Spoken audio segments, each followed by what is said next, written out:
LAC पर India और China के बीच पेट्रोलिंग को लेकर डील हो चुकी है और इन सब से अलग भूटान के प्रधानमंत्री भारत के दौरे पर पहुंचे।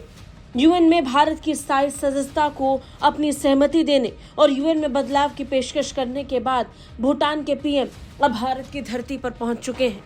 यहां पहुंचने के साथ ही उन्होंने कई मुलाकातों को अंजाम दिया। प्रधानमंत्री नरेंद्र मोदी से मिले और इसके साथ ही विदेश मंत्री डॉक्टर जयशंकर के साथ भी एक मीटिंग की। बड़ी बात यह है कि भूटान के प्रधानमंत्री का भारत आना लगातार इन सवालों को खड़ा कर रहा है कि क्या भारत और भूटान के बीच के संबंधों को चीन की नजर लग चुकी है। भारत की यात्रा पर आए भूटान के पीएम दोशा शेरिंग तोब्गे ने प्रधानमंत्री मोदी से मुलाकात और इस दौरान कई मुद्दों पर चर्चा की। कई मुद्दों में एक चर्चा चीन को लेकर के भी हुई। हालांकि उसे लेकर खुलकर कुछ सामने तो नहीं आया, लेकिन चिंता लगातार बढ़ रही है और इसी बीच सामने आई ये तस्वीर भी। डॉक्टर जयशंकर के साथ भूटान के पीएम ने भी मुलाकात की, जिसमें दावा किया गया कि चीन ने भूटान की पारंपरिक सीमाओं के भीतर 22 गांव और बस्तियों को बनाया है, जिनमें 19 गांव और 3 छोटी बस्तियां शामिल हैं। 3 गांवों को कस्बों में अपग्रेड भी किया जाना है। इनमें से 7 सीमा पार निर्माण 2023 की शुरुआत से ही सामने आ चुके थे। सीमा पर चीन की तरफ से निर्माण कार्य जोरों पर हो रहा है। ऐसा भारत चीन सीमा पर भी देखने को मिला, जिसके जवाब में भारत ने कहा कि चीन ने जो भी निर्माण कार्य किया है वो अपनी सीमा के भीतर किया है। लेकिन वहीं भूटान के परिप्रेक्ष्य में देखते हैं तो रिपोर्ट कुछ अलग कह रही है। रिपोर्ट में दावा किया गया कि 2016 में चीन ने भूटान के हिस्से के रूप में व्यापक रूप से पहचाने जाने वाले क्षेत्र में गांव का निर्माण शुरू किया था। विदेशी पर्यवेक्षकों और सरकारों को इसका पता लगने में ही 5 साल लग गए।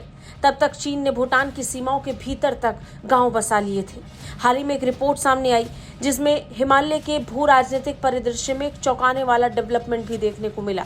तिब्बती विश्लेषकों के एक नेटवर्क तुर्काइज रूफ की एक रिपोर्ट के मुताबिक भूटान सीमा के अंदर चीन के अब ऐसे 22 गांव और बस्तियां हैं।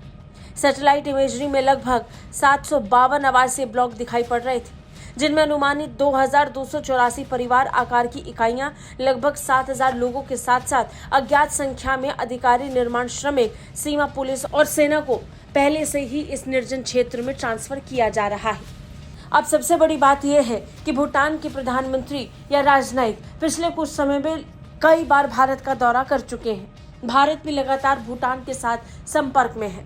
अब तक हुई मुलाकातों में चीन को लेकर कुछ भी खुलकर सामने नहीं आया, लेकिन इशारा साफ है कि ये बढ़ती बैठकें और मुलाकातें इस बात का संकेत है फिर एक बार भूटान को भारत की जरूरत पड़ रही है।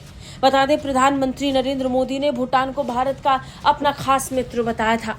दोनों के बीच हुई बैठक के दौरान आपसी संबंधों को लेकर बात हुई, सहयोग पर भी चर्चा हुई। एक्स पर पोस्ट में पीएम मोदी ने कहा था कि प्रधानमंत्री शेरिंग तोब्गे से दिल्ली में मिलकर प्रसन्नता हुई। बता दें, भूटान के प्रधानमंत्री अक्सर भारत आते रहे हैं। दोनों के बीच पैच भूटान और भारत की दोस्ती इस समय चीन के लिए सबसे बड़ा सरदर्द है, क्योंकि दोनों मिलकर साथ काम कर रहे हैं और हर पहलुओं पर एक साथ नजर आते हैं। ब्यूरो रिपोर्ट, भारत तक।